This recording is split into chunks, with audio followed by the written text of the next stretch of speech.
April 16, 1944, over the turbulent skies of northern France. The sun glinted off scattered clouds.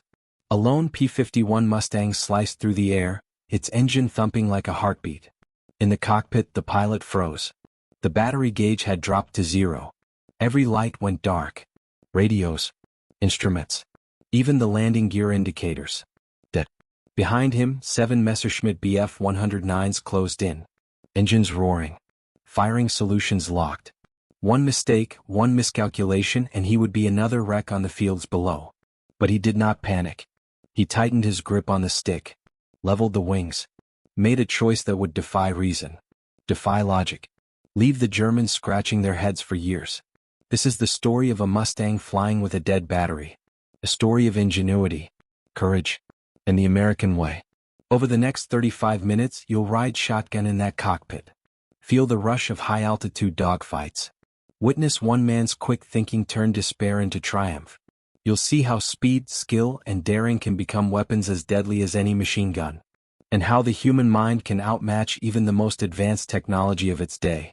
We'll follow our pilot from the first terrifying seconds of his failure, through near-impossible maneuvers, facing 7 of the Luftwaffe's finest fighters, until the final moments when strategy, courage, and raw instinct combine to create a legend. Along the way you'll learn what it took to fly these iconic aircraft. The training, the culture, the relentless pressure of the U.S. Army Air Forces. You'll see how one pilot's audacity embodied the spirit that ultimately helped America dominate the skies over Europe. So strap in. This isn't just history. It's a high-speed, adrenaline-fueled journey into the heart of danger, where every second counts, and every decision can mean life or death. If you love stories of courage, ingenuity, and the unbreakable human spirit, hit that subscribe button now. Join us as we soar into the cockpit of the impossible. The next 40 minutes will take you from the edge of panic to the heights of triumph, showing how one pilot, his Mustang, and a dead battery combined to make the impossible possible. This is the flight the Germans couldn't believe. The story that would echo in mess halls, hangars, and memoirs. The story of every pilot who dared to test the limits of man and machine. The skies above northern France were a machine of pressure and expectation. Not a wide, cinematic canvas, but a tight, grinding corridor of metal, wind, and fire. Below 20,000 feet, formations of heavy bombers carved slow, deliberate paths toward rail yards, oil depots, and the iron heart of the Reich. Above and around them, fighters swarmed like a living threat, a predator ring that never quite broke. In the middle of that ring flew the combat box, a formation designed to make the bombers into a single, defensive beast. It looked organized from a distance. From up close it looked like a fragile promise. When flak bloomed below or a Me-109 dove in from sun-splashed cover, that promise shredded in an instant. The American bomber crews learned the math of risk the hard way. One burst of flak, one well-placed burst from an enemy cannon, and an entire crew's life could end in seconds. That knowledge drove strategy. It drove technology. And it drove one bitter, inexorable truth. Bombers needed escorts. They needed speed, range, and the teeth to meet the Luftwaffe before enemy fighters could reach the heavies. Enter the P-51 Mustang. The Mustang did not appear as a miracle. It arrived as a solution, a marriage of American industrial muscle and a stubborn, practical logic. Long-range fuel tanks, a laminar flow wing, and the Rolls-Royce Merlin engine transformed a scrappy little fighter into a machine that could climb, cruise, and hunt across the wide European theater. For the first time, Allied fighters could reach the bombers deep over Germany and hold the line all the way home. To the average ground crewman, the P-51 looked sleek and honest. A clean fuselage, a teardrop canopy, a nose that hinted at speed. To the pilots who climbed into them, it felt like an extension of intent. Responsive, fast, unforgiving when pushed. A Mustang in the right hands could turn an escort mission into a hunt. And that hunt is where the air war grew sharp and personal. Across from them, the Luftwaffe flew aircraft built for a different moment. The Bf-109 was compact, nimble, and murderous in the hands of a pilot taught to exploit angles and surprise. German pilots learned to use sun, cloud, and altitude as tools, to time a dive so the attacker became the arbiter of fate. They trained on an ethic of opportunism. Strike hard, disappear, strike again. That ethic had cost the Allies dearly in earlier years. By 1944, those costs had shifted. Numbers, logistics, and the Merlin-powered Mustang had changed the calculus. But the sky remained a terrible place to be wrong. Pilots of both nations flew under the constant drumbeat of attrition. Every sortie carried the statistical weight of danger. A single mistake could be fatal. Bad weather, a jammed gun, a misread instrument, any of it could flip a pilot from hunter to hunted in a heartbeat. For American pilots, the stakes came wrapped in training, error, and improvisation. They were young men who had learned the rules of the sky quickly, then been asked to break them when situations demanded. They were mechanics' sons, farmers, factory hands who had been taught to gauge wind by muscle and to find solace in procedure. They were also, often, inventors under pressure, finding solutions on the fly because there were no other choices. Every escort mission began with a checklist and a prayer. Fuel checked, guns cleared, radios set, plan briefed. Then the fighters cut loose from the base and climbed into the clotted airspace, arranged themselves into loose screens, and moved with the stubborn confidence of machinery and training. They flew by the book until the sky refused to be a book. Dogfights were not the cinematic ballet the newspapers liked to describe.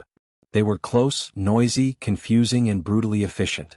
Smoke, the smell of burning oil, tracer streaking the air like angry veins. Pilots had to keep 1,000 small things in mind: attitude, speed, angle, throttle, while the world narrowed down to a small patch of sky and a single dangerous silhouette.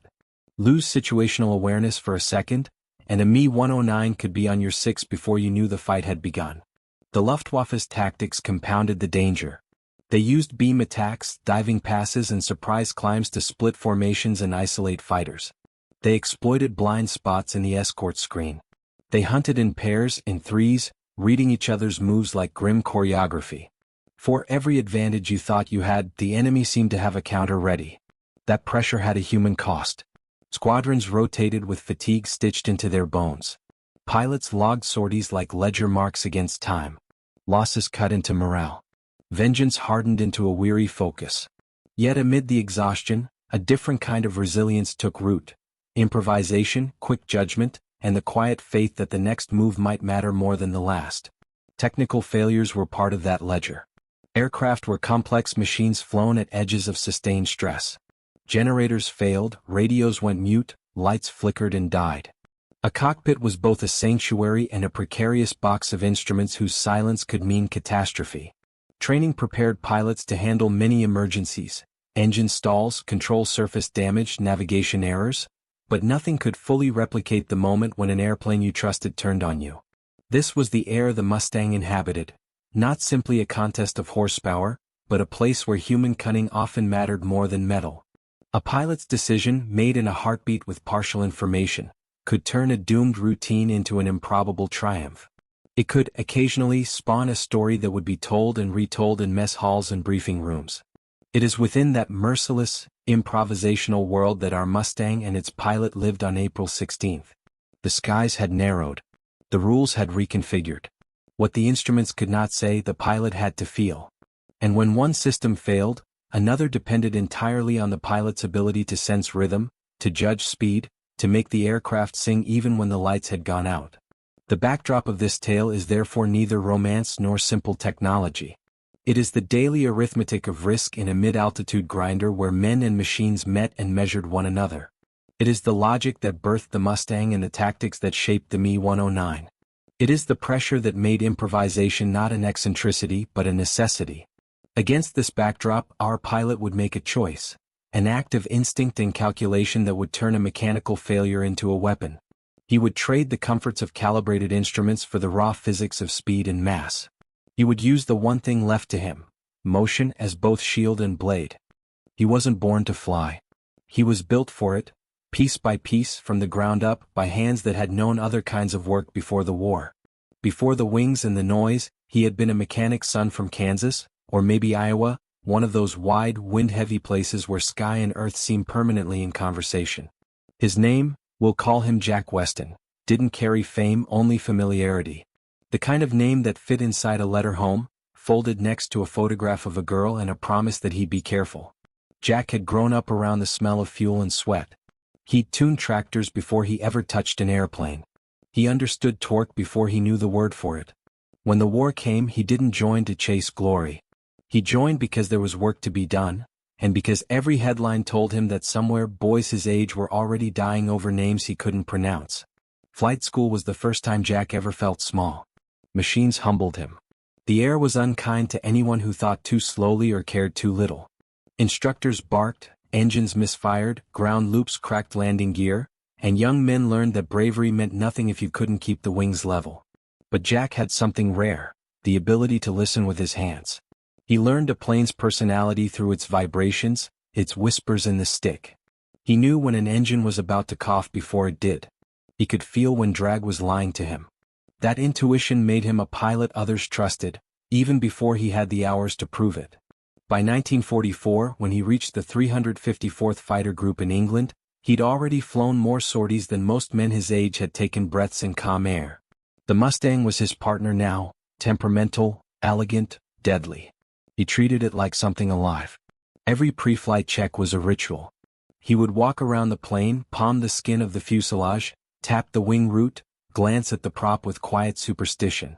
Ground crew said he talked to the plane before takeoff, like you'd talk to a horse before a hard ride. He'd just grin and say, "She listens better than most people I know." Jack wasn't a hero in the comic book sense. He didn't shout, didn't chase attention. He carried himself with the calm of someone who understood the stakes too well to dramatize them. But his squadron noticed him. They noticed how he could cut through chaos with a single sentence. How his tone never changed, even when tracers were coming head-on.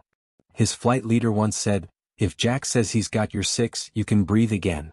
That kind of trust didn't come from words. It came from pattern, from how he flew, how he decided. He didn't gamble.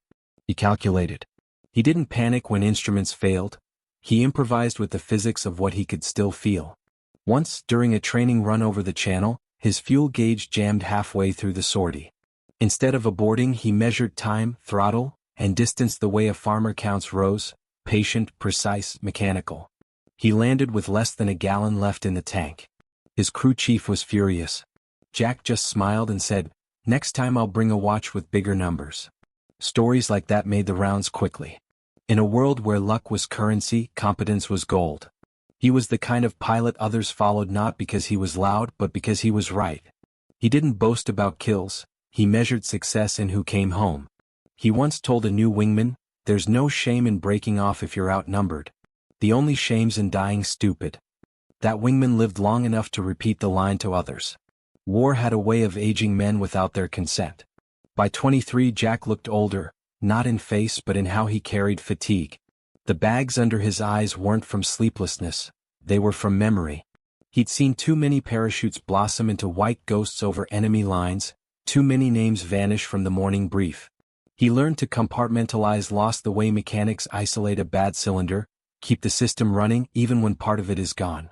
But under that discipline was something softer, something human. He wrote letters home religiously, one every week if the schedule allowed. His handwriting was neat, methodical. He avoided describing combat. Instead, he wrote about the smell of rain on the airfield, about a stray dog the crew had adopted, about how England's skies never looked the same twice.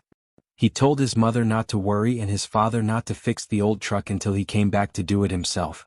In the mess hall, he laughed easily but briefly.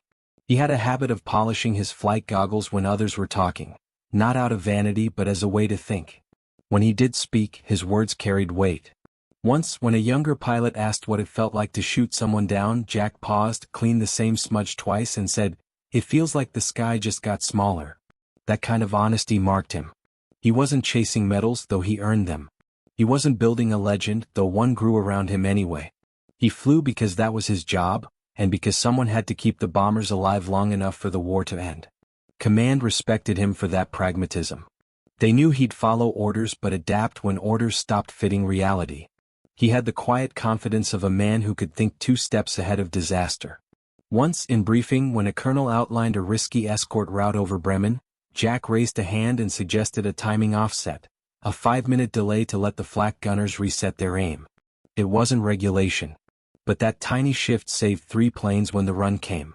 The colonel didn't forget it. Jack also had a reputation among ground crew, not as a celebrity but as someone who remembered names. He'd help turn a wrench, check a line, hand out cigarettes on cold mornings. He treated maintenance men as equals, not service staff. One mechanic said, He made you feel like part of the flight even if your feet never left the ground. In war, that kind of respect mattered more than swagger. When he wasn't flying, Jack tinkered. He modified his gun sight reflector to reduce glare. He wrapped his throttle in tape to improve grip when his gloves got damp. He even built a small wooden box in his locker filled with spare bulbs and fuses, because he didn't trust the supply chain to get them right. The other pilots called it superstition. He called it insurance. All these small acts, the tinkering, the calm, the readiness to adapt, were fragments of a mindset that would later decide his fate. Because when things went wrong, when the world inside the cockpit stopped making sense, those habits were all he had left. He'd rely not on luck, but on the invisible muscle memory of a man who'd learned to listen to his machine. And though Jack never said it aloud, there was one reason he flew that no mission report could capture. He loved the feeling of control in a world gone mad. In the air, chaos had rules. You could see danger coming. You could fight it with your hands, your mind, your training. Down below, the world was messier, politics, propaganda, waiting. Up here it was simple: keep your wingman alive, keep your engine singing, make it home. Every pilot found their own way to justify the risk. For Jack, it was duty wrapped in craftsmanship. He flew because he was good at it, because being good meant fewer funerals, and because the alternative, sitting still, would have felt like betrayal. So when the day came that his instruments went dark, when every circuit in his cockpit turned from ally to silence, he didn't panic. He did what he always did: listened with his hands, thought with his gut, and turned disaster into a problem to be solved. That's who he was. A builder, not a dreamer. A man who treated flight like work, and survival like proof of craftsmanship. The day that would become legend did not begin with drama. It began with routine. Cold air. Thin high clouds.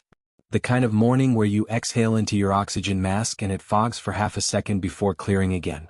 It was late April 1944. Target, Brunswick.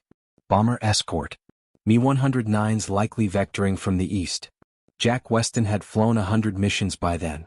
He knew the rhythms of danger so well he could almost feel where the enemy would appear. The 354th curved into position above the heavies. The sun was behind them exactly as briefed. Every detail felt standard. Until it wasn't. At first it was just a flicker. A twitch of the ammeter. A little dip. Then steady. Then another dip. Then a hard sag. Jack tapped the gauge with his knuckle. Nothing. He toggled the landing light switch just to confirm the system was still alive. No response. The P-51's electrical bus was bleeding out. He felt the base of his neck go tight. He keyed the mic to call lead. Nothing. Radio dead. The battery had just quit. He had power so long as the prop spun, yes, but distribution was failing. He still had engine because that was mechanical, fuel and spark, self-sustaining off magnetos once they were lit. But the airplane's nervous system was dying. He looked right. 2 Mustangs. He tried to waggle wings to signal problem. They didn't notice. One more dip on the meter. Then the cockpit began to feel silent. Not quiet, the Packard Merlin was still roaring, but electrically silent. Dead quiet in the circuitry. No radio. No IFF. No landing lights. No backup instruments. No Euro. He still had the guns, because those could be fired even if the glass went dark, but some elements of the sighting system were now unreliable. He was flying an airplane that was half alive. In the distance he saw black specks forming. Me-109s. German fighters. Coming in high, angling to bounce the bombers. That moment, that exact moment, is when the first wave of panic tried to own his brain. Because there were 3 obvious choices. Each one bad. He could break off and dive for home immediately. But if he did that now, while the Luftwaffe was inbound, they'd see him peel and hunt him like a wounded animal. He could stay in the formation, pretend nothing was wrong, and hope the problem stabilized by itself. Except nothing about the electrical system ever fixes itself in midair. Electrical failure only moves in one direction. Toward zero. Or he could commit to the most insane idea anyone sane would avoid. Stay engaged. Fight. Fly the airplane purely by feel. Use engine power to keep the prop generator feeding enough residual juice to keep essential spark steady. Bleed the throttle as little as possible so the system didn't brown out. This was where Jack's brain did something most men would never attempt. He didn't freeze. He didn't cry for help. He didn't even hesitate.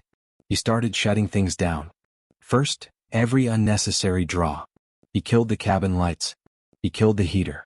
He killed anything that wasn't essential to keeping the engine and guns reliable. He made the decision instantly. He would fly this airplane like a pre-electric piece of metal. Pure aerodynamics. No instruments. No safety net. He banked slightly to test roll response. Smooth. He pitched to feel elevator. Precise. He fed throttle to confirm the engine wasn't sagging. The Merlin stayed strong. Okay. He could work with this. But then the bigger problem hit him. He couldn't call for help. He couldn't coordinate with wingmen. He couldn't warn anyone that he was essentially flying blind. He was alone in the middle of a sky full of metal. A pilot without a voice is not a pilot. He's a passenger held hostage by physics. And then the Luftwaffe arrived. A swarm of Me-109s dropped from altitude, slicing down sunward, disciplined and lethal. Jack watched them commit to the intercept like wolves choosing targets in a field. Tracer lines erupted. Bombers started calling for help, but Jack couldn't hear their voices. He could only see defensive fire arcs. He had to rely on his body. Inner ear. Experience. The first 109 passed underneath him. He eased throttle forward into a dive, letting gravity accelerate him instead of system logic. No one assigned him this intercept. He just took it. Because that's what the situation demanded. He dropped onto the German's tail. The gun sight dimmed. But Jack didn't need it. He was shooting off instinct and geometry. 3 short bursts. The German broke into a left roll, trailing smoke. Jack didn't even watch him fall. His eyes were already hunting the next threat. In that moment he understood the new rules of his world. As long as the prop spun hard, he was king. If he ever let the throttle sag, he died. That required a new kind of flying. He had to stay fast. He had to stay high on RPM.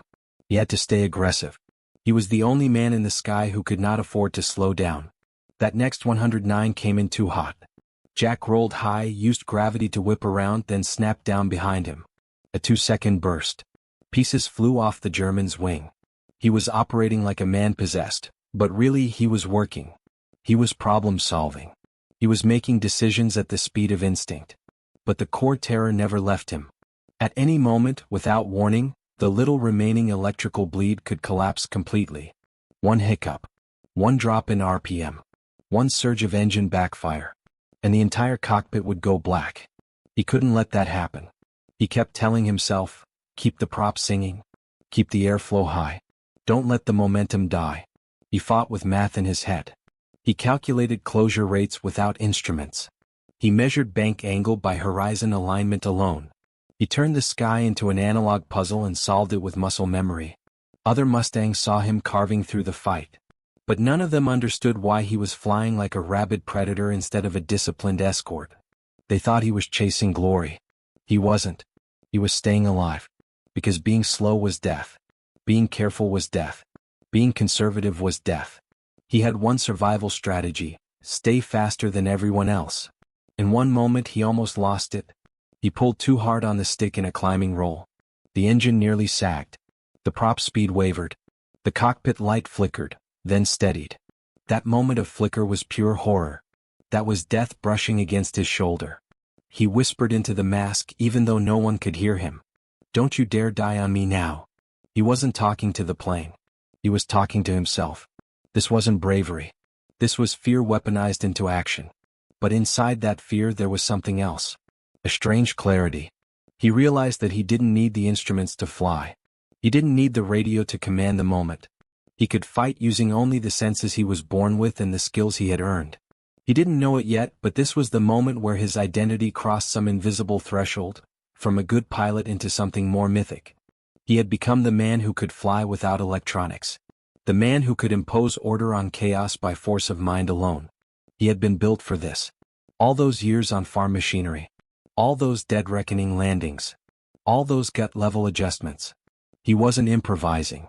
He was executing a lifetime of craftsmanship. And above all, he held on to one truth. As long as the prop turned, the Mustang lived. As long as the Mustang lived, Jack Weston lived. And if Jack Weston lived, he would fight. Because this is what Americans do when the world tries to trap them with limits. They find the loophole in physics. And they fly through it. There is a moment in every American story where the hero's survival stops being about muscle or firepower or luck. It becomes a question of brain. Jack Weston hit that moment in the sky over Brunswick. The battery was dead. The radio and lights were silent. The cockpit was a coffin of useless switches. The airplane was no longer modern. It was a 7-ton bullet with wings. And so he made the most American choice a pilot could ever make. He simplified. He stripped the airplane down to its core elements the way he once stripped tractors back home. Remove the nonsense, keep the function, trust the man. He wasn't flying a fighter anymore. He was flying an idea. He knew the Merlin engine would keep running as long as it stayed fast. He knew that altitude was stored energy and speed was spendable capital. He knew the Germans didn't understand his situation, and ignorance in war is ammunition. He whispered to himself, keep it fast, keep it light, keep it pure. He punched the nose down 2 degrees. The Mustang surged. He felt the right kind of hunger inside the machine again. At this altitude, at this speed, gravity was his co-pilot, not his enemy. He would cash in altitude like money. Convert gravity into thrust. Convert thrust into angles. Convert angles into shots. He didn't invent that idea. It was older than aviation. It was the same logic American farm boys used when they rolled hay bales down hills. Use the world to do the work for you. The Germans weren't thinking like that. They were thinking in doctrine. Formation. Order. Command and control. Jack Weston was thinking in physics. And physics, in the right American hands, is a weapon more ferocious than any gun. He pitched high. He drew the sky into a parabola only he could see. He powered the roll with gravity itself. 2 109s locked on him. They matched his first move. But they couldn't match his second.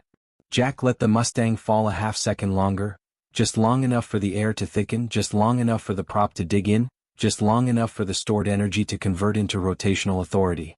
Then he snapped the stick across. The Mustang corkscrewed into position behind the first German. The 109 pilot never expected a crippled American to be that aggressive. 3 short bursts. The German panicked and snapped roll dive too hard. He overstressed the airframe. His tail fluttered, then tore. Jack never stayed to watch him go down. He was already climbing again, because climbing meant altitude and altitude meant more energy to burn. This was no longer a fight between equals. Jack was bending the sky. He banked hard into the second 109. That pilot fired too early, tracers streaked wide. Jack didn't flinch. He tightened the turn, using the Mustang's laminar flow wing to carve a curve the Messerschmitt couldn't match. The American plane wasn't the strongest machine. But in the right hands, it was the most efficient. Jack closed in. Another short burst. Pieces of canopy glass sprayed backward like glitter in cold air. 2 down.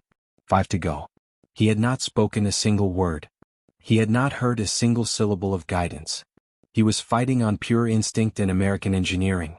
Somewhere below, the bombers kept marching across the continent, flying straight, heavy, patient, trusting that someone up here was protecting them. Jack Weston was that someone. 3 more 109s angled in. They came from a shallow dive, trying to force him to bleed speed defending himself. They were thinking in German combat logic. Force the opponent to react. Jack didn't react. He preempted. He rolled inverted, dove under them, then pulled a high G slice through the bottom of their merge. A maneuver that only worked because he trusted the airplane's momentum more than the instruments that no longer existed. The Germans blew past him. He ended up behind all 3. The first one tried to half-loop. Jack cut inside and fired. The second tried to scissor. Jack refused the bait, went vertical instead, then sliced down again on his tail and fired. The third tried to outrun him. That was the stupid one. Nothing outran a P-51 in April 1944. Jack kept throttle firewalled. Prop screaming. Engine singing like a metal church organ at 3,000 revolutions per minute. A 1-second burst. The third German's engine detonated in a puff of black. 5 down. All while flying a machine that should have been useless. Down below, the bombers kept crawling forward. The men inside those B-17s and B-24s never knew that a single Mustang above them was fighting with a dead heart and a live mind. They would tell stories later, about how American escort fighters always seemed to be there at the right time, appearing like angels above the smoke. They never knew how close death had flown that day. The Germans, on the other hand, they knew. Because 2 more 109s committed. These were the hardened ones. One wore black chevrons. Probably a Staffel Captain. They didn't rush him. They analyzed him. They realized he wasn't flying doctrine. He was flying improvisation. Improvisation, to a German, was madness. To Jack Weston, it was a skill. He had one advantage they could never have: the American brain that asks, what if, instead of what is allowed. He could bend the rules. They could only follow them. The staffel captain tried to bracket him with his wingmen, one from above, one from below. This was the trap that killed most young American pilots. Jack saw it instantly. He didn't try to escape. He didn't turn tail. He didn't dive. He did something only a man with Kansas dust in his blood would think to do. He rolled into the trap. Down into the lower attacker. Right into the jaws. Because he knew something those Germans didn't. He still had gravity in the bank. He dove toward the lower 109. The German thought he had him. At the last fraction of a second, Jack snapped the Mustang into a high yo-yo, trading vertical velocity for a lateral angle the German brain didn't expect. He fired. The lower attacker became kill number 6. The staffel captain suddenly realized, this American was not surviving. This American was creating. Jack Weston wasn't clinging to life. He was authoring the geometry of the sky. A crippled airplane in the hands of a thinking man was more dangerous than a perfect airplane in the hands of a rule follower. The German leader broke off his bracket and tried to disengage, too late. Jack Weston surged. He didn't have radar. He didn't have perfect data. He had something better, pure situational awareness. The feeling in the seat. The tiny vibration in the stick. The difference in wind pressure on his left cheek versus right. That was the real sensor suite. He rolled, dove, gained speed, then pulled hard into the staffel captain. The German tried one last pure energy vertical climb, thinking altitude would buy him safety. But Jack wasn't playing altitude as escape. Jack was playing altitude as fuel. He followed the German up the ladder. He tapped the trigger one last time. Short. Measured. Surgical. The staffel captain's engine cracked open like a dropped watermelon. 7 down. A silence fell. Not literal. The engine was still screaming like a metal beast in a steel cathedral, but a spiritual silence. In that moment, Jack Weston understood what he had just done. He had killed 7 German fighters while essentially flying a brick with wings powered by one idea. If you think better, you kill better. And that is the American way. He leveled off. Breathing steady. No victory scream. No barbarian roar. Just a calm mathematical satisfaction. The same quiet satisfaction of an American farm boy who fixes a broken combine using nothing but a wrench, tape, and the stubbornness to not call a mechanic. Jack had not won by luck. He had not even won with guts. He had won with thought. With critical thinking under mortal stress. With optimism that the problem was solvable. With the cultural instinct that limitations are not walls, but puzzles. He looked down at his fuel gauge. Still working. Mechanical. No electronics required. He looked at his wings. Still smooth. No holes big enough to matter. He pointed his nose west. He flew home alone. The whole return flight was silent. No radio, no chatter, no ground control. Just him, the hum of a Rolls-Royce Merlin, and the invisible hand of physics that had just saved his life. He landed without lights. He taxied slow. He killed the engine. Ground crew rolled ladders and chocks. They climbed up. They looked at the cockpit. Switches dead.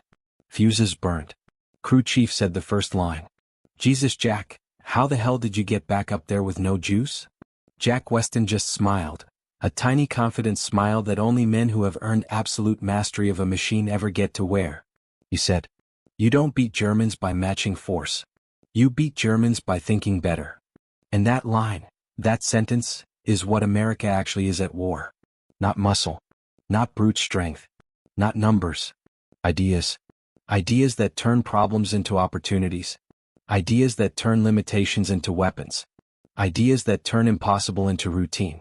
The United States Army Air Forces didn't win the air war because the P-51 was the best airplane.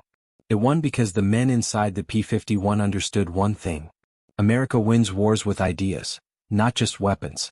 And that, more than the kill count, more than the model number, more than the horsepower, is what matters. The story of Jack Weston is not a story of a battery dying. It is the story of a culture. A culture that looks at broken equipment and says, good. Now we find a smarter way. In the Pacific, in Europe, in Africa, in Italy, that attitude appeared again and again in different shapes. Pilots flying home Mustangs with entire wing roots missing. Crew chiefs rebuilding superchargers from scrap bearings. B-29 mechanics in Tinian turning coconut crates into tool cabinets. Radar operators in England modifying scopes to see fog like tissue layers. War was not only bombs and bullets. War was a contest of minds. And in 1944, in that cold hard air over Brunswick, a single American farm boy with a dead battery demonstrated, with pure violent proof, that when you remove America's technology, strip away its gadgets, kill its instruments, what remains is still lethal. Because what actually wins is the brain. He walked away from his Mustang. Ground crew touched the wings like they were touching a relic. No one said the word miracle. Because deep inside they knew this wasn't magic. This was American thinking in a cockpit. And if you understand that, you understand the engine of the entire 20th century American military triumph. Ideas. Improvisation. Courage sharpened by thought. That is the American way. The turning point did not arrive like a movie cut. It arrived like a flicker, a tiny shift, a microscopic pattern change, in the air. No music. No warning. Just a new data point in his skin. Jack Weston had been surviving 4 minutes, every neuron dedicated to not dying. But the moment the 7th Me-109 fell, something unlocked in him. The battlefield suddenly flipped from reactive to initiative. He could feel it. The Germans couldn't. Because the Germans still saw him as dying American with dead electrics. They thought they were draining the last drops from a wounded Mustang. They didn't realize he was done being prey. Jack saw 109 on the far edge, too wide on his rejoin, sloppy discipline, slightly late, and he chose that one to be the fulcrum. Right there, right then, it happened. The turning point of the entire fight. Jack Weston changed his own programming. He stopped thinking, what will they do to me?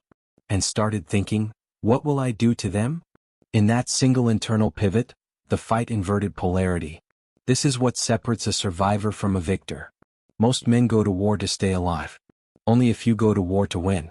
Jack Weston finally crossed that border. He tightened his glutes, shifted his shoulders, rolled 5 degrees to starboard, and gave the Merlin half a fist more throttle. To anyone watching from the ground, that motion looked like nothing. In reality, that micro-shift was the mathematical lever that changed the outcome of the fight. Because that angle put him into a future attack cone. He was no longer reacting to their geometry, he was rewriting his geometry. He knew the Germans were still thinking he was stuck defense. So he hit his punch behind a small, quiet, boring mid-altitude drift. And then snapped the sky in half.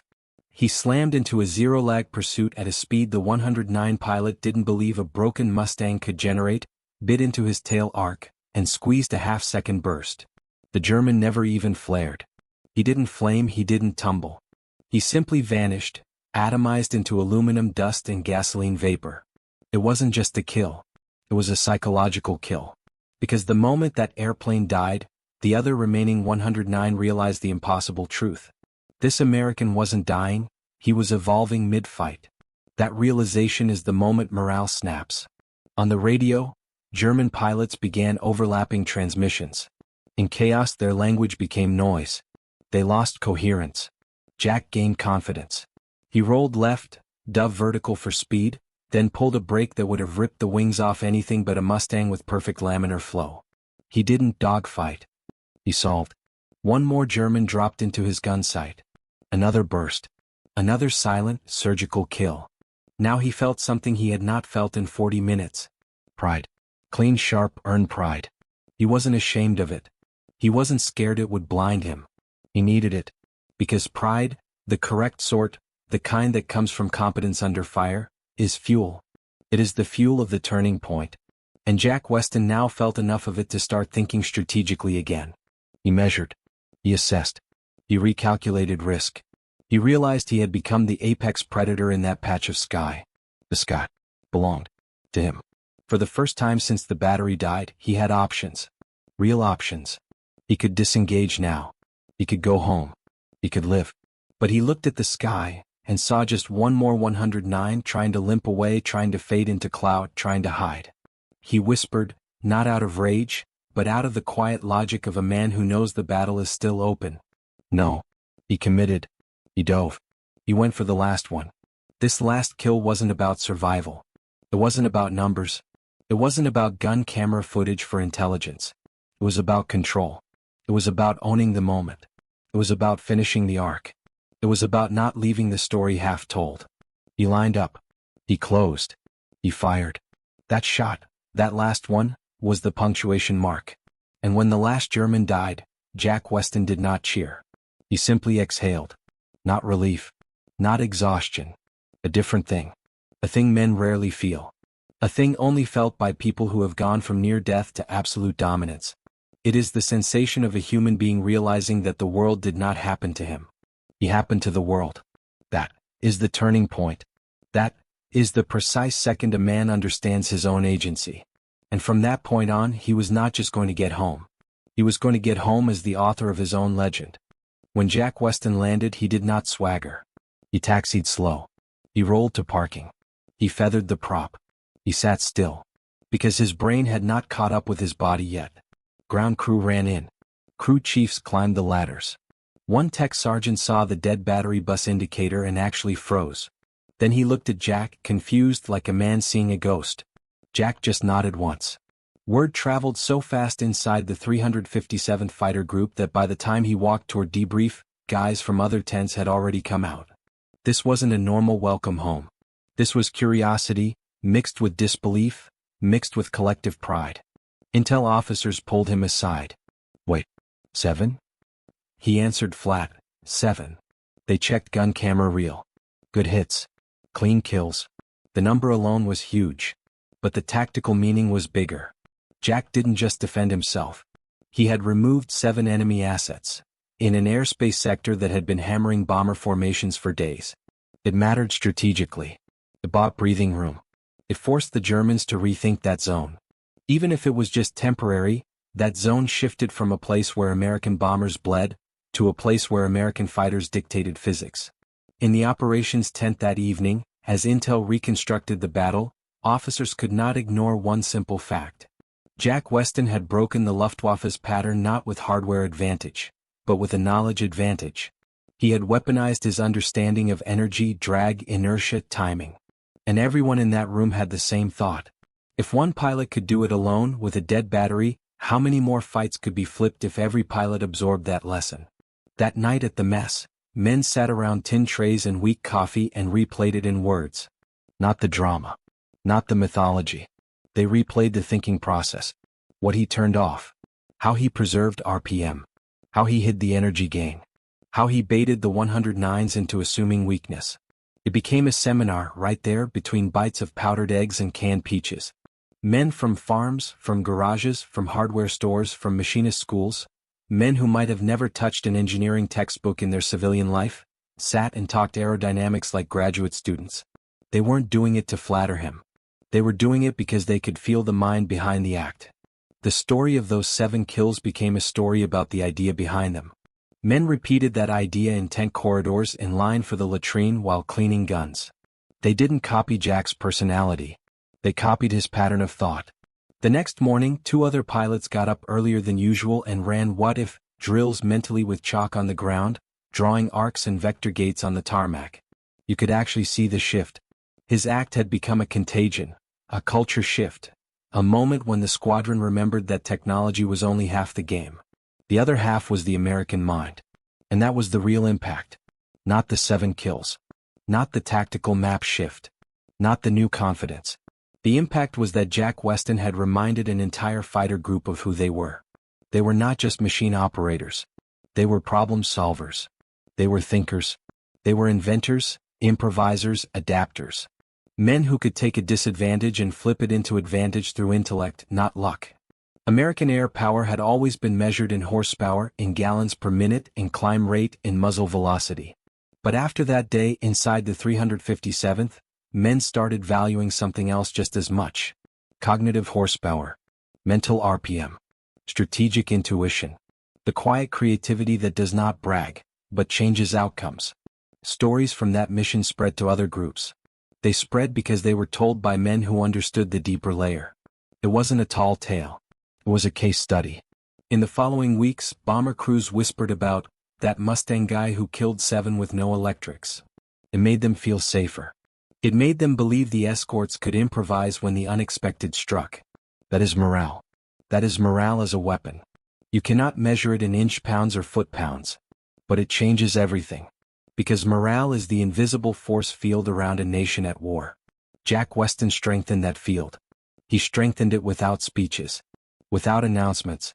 Without medals. He strengthened it simply by thinking clearly when death was closing in.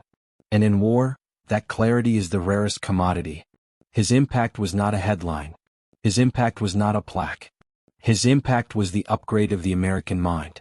He proved, by example, that ideas win battles. And inside one fighter group on one corner of England, in 1 month of 1944, the identity of American air power sharpened. We are not just strong. We are inventive. We do not just survive. We solve. Jack Weston is not a household name in America. He never became a poster. He never became a headline. He never became an Air Force recruiting slogan. He didn't need to. Because legacy is not measured by the size of a monument. Legacy is measured by the durability of an idea.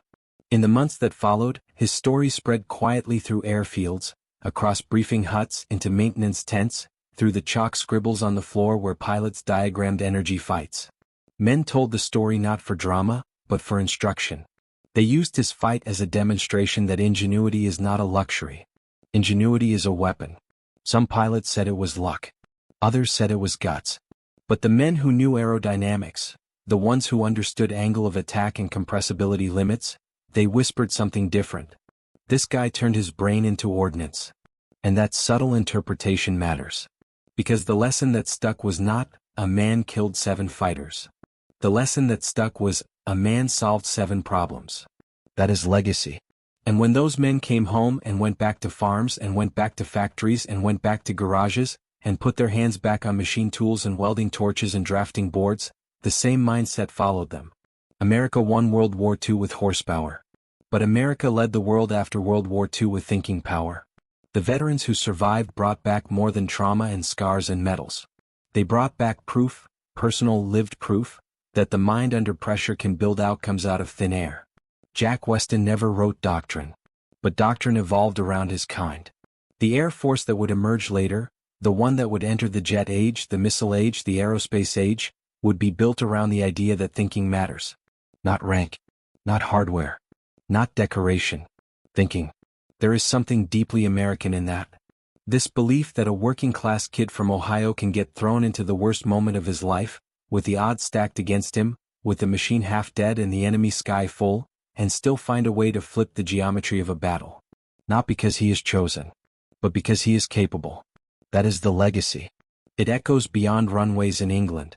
It echoes beyond the war. It becomes philosophy. It becomes identity. America is not the nation that wins because everything goes right. America is the nation that wins when everything goes wrong. America wins because ordinary citizens carry an extraordinary mental toolkit. Jack Weston is not a statue. He is a reminder. A reminder that technology is only the first line. The mind is the final line. And in the end, wartime or peacetime, that is what moves a nation forward. Jack Weston never bragged about the 7 kills. He never needed to. He put the Mustang back on the ground, signed the debrief sheet, then walked back to his cot like a man heading home from a shift at a steel mill. That is what makes the story powerful. Not the body count. Not the hardware. Not the wings painted on the side of the fuselage. The power lives in the idea that flat-out American creativity is not optional, it is operational. America wins not when everything works. America wins when the plan breaks, the gear dies, the battery fails, the radios pop, the world collapses, and somebody in the moment decides to think better, faster, sharper, more alive. He flew home. He went back to missions. He returned to rotation like nothing happened. But for decades after the war, old pilots would say his name in a quiet way. Not like a legend. Like a reminder. Because the truth is simple. This nation is built on people who climb into broken machines at the worst possible moment, and still find a way to win. And that truth is worth holding on to. In time, the details of that day faded. The gun camera reels were archived. The unit histories moved to microfilm, then to digital storage. Eventually, only the shape of the tail survived. A Mustang. A dead battery. 7 Me-109s. A pilot who refused to die. Some said it could not possibly be true. Some said it was just a hangar myth. Some said the numbers were exaggerated. Maybe they are right. Maybe the moment is bigger than the math. But every legend has a seed. Every myth has a root. And this root is American. America believes in the mind. America believes in the person who can look disaster in the face and solve it. So maybe the story of Jack Weston is not important because it happened. Maybe it is important because it explains who we are. Maybe this story exists so every generation can tell the next one. Do not surrender your mind. Do not surrender your ability to solve. Do not surrender your creative power. Because when everything goes wrong, when the battery dies, when the world flickers to black, that is when American ideas become American weapons. That is the message. America wins wars with ideas, not just weapons. And that, in the end, is the legacy that matters most.